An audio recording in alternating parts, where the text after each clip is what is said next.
কি বন্ধু, চিরস্থায়ী জান্নাত ছেড়ে দিলা,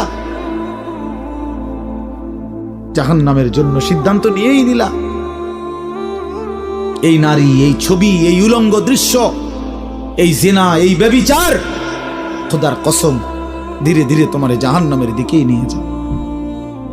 নুআল্লিহি মা তাওয়াল্লা ওয়া নুসলিহি জাহান্নাম।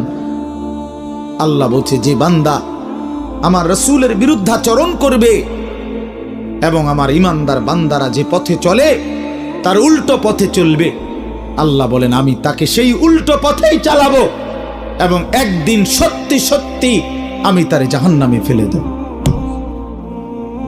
খোদার কসম বাপ, এটা কোরআন শরীফের আয়াত। আমি এই মাত্র বলে আসছি, বলছি তোমরা যারা আমার একটা কথা মনে করো বাপ, ছেলেদেরকে তোমাদেরকে বলি, বাবা সারা দিন সারা রাত মোবাইলে নারী দেখো, ছবি